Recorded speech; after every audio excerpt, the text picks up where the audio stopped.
बिस्मिल्लाहिर्रहमानिर्रहीम। Dear friends, इस video में पढ़ेंगे एडवर्ब ऑफ रीज़न, जिसे एडवर्ब ऑफ पर्पस भी कहते हैं। सही है। एडवर्ब ऑफ रीज़न एडवर्ब की एक किस्म है। जैसे कि पिछली वीडियो में हमने एडवर्ब के बारे में पढ़ा था, उसको टोटली अंडरस्टैंड किया था, और इस वीडियो में हम पढ़ेंगे एडवर्ब ऑफ रीज़न। ये बिल्कुल आसान एक कंसेप्ट है। सही है। एडवर्ब ऑफ रीज़न को समझने के लिए सबसे पहले हमें इसकी डेफिनेशन को समझना होगा। सही है। जैसे कि लिखा हुआ है, the adverb of reason is an adverb. Adverb of reason एक एडवर्ब है, यानी कि एडवर्ब की एक किस्म है that provides information about the reason, जो हमें बताता है या मालूमात देता है रीज़न के बारे में, वजह के बारे में। किस वजह के बारे में? कि वाई एन एक्शन अकर्ड और विल अकर, कि कोई काम क्यों हुआ है या क्यों होगा।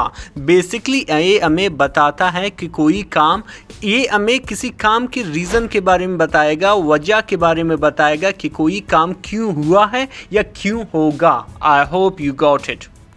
इस कंसेप्ट को टोटली अंडरस्टैंड करने के लिए, टोटली ग्रिप करने के लिए, सही है, समझने के लिए मैंने यहाँ पे 3 एग्जांपल दिया है। सही है। सबसे पहले जो एग्जांपल है देयरफॉर जो है एक एडवर्ब ऑफ रीज़न है, यानी कि ए वर्ड हमें बताएगा कि कोई काम किसी जुमले में क्यों हुआ है, यानी कि बेसिकली वो वाई का, WHY का जवाब देगा कि ये काम क्यों हुआ है। चलिए देयरफॉर को सेंटेंस में देखते हैं। देयरफॉर को इस तरह सेंटेंस में हम लिखेंगे, ई मिस्ड द बस, उसने बस को मिस किया, यानी कि वो बस से रह गया। देयरफॉर ई अराइव्ड लेट, वो बस से रह गया, यानी कि बस ने उसे उठाया नहीं। देयरफॉर इसीलिए ई अराइव्ड लेट। सही। देयरफॉर यहाँ पे हमें रीज़न बता रहा है कि वो लेट क्यों पहुँचा। तो basically the word therefore air is an adverb of reason, जो हमें बता रहा है कि बंदा लेट क्यों पहुँचा। सही है। और क्यों पहुँचा? क्योंकि उसने बस को मिस किया था। चलिए इसको भी सेकंड एग्जांपल से अंडरस्टैंड करने की कोशिश करते हैं। एंस बेसिकली एक वर्ड है जो एडवर्ब ऑफ रीज़न को रिप्रेजेंट कर रहा है। सही है। इसको हम जुमले में यूँ इस्तेमाल करेंगे, the road was closed, road क्या था? बंद था।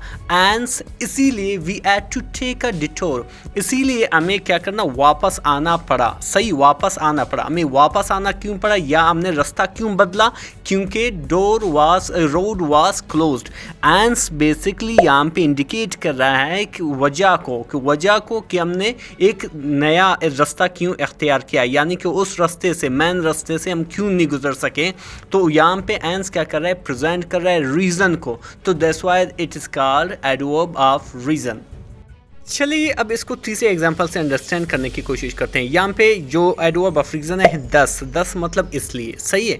अभी इसको सेंटेंस में यूँ इस्तेमाल किया गया है कि they didn't study for the test, उन्होंने टेस्ट की तैयारी के लिए, उन्होंने टेस्ट के लिए स्टडी नहीं किया, पढ़ाई नहीं की।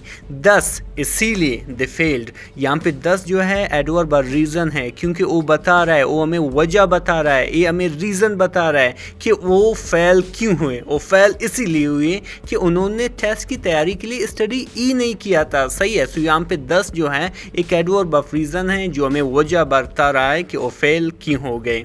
I hope you got it. और अगर इस तरह की मज़ीद वीडियोज़ आपको चाहिए जो शॉर्ट हो और इन्फॉर्मेटिव हो, जो कोई और चीज़ एक्स्ट्रा चीज़ें कोई ऐड नहीं करता है। सही है। यानी कि बेसिकली आपको पॉइंट टू पॉइंट बता रहा है, आपको टोटल कंसेप्ट बता रहा है। तो इस तरह की मज़ीद वीडियोज़ के लिए आप मेरे चैनल्स को ज़रूर सब्सक्राइब करें और लाइक करें।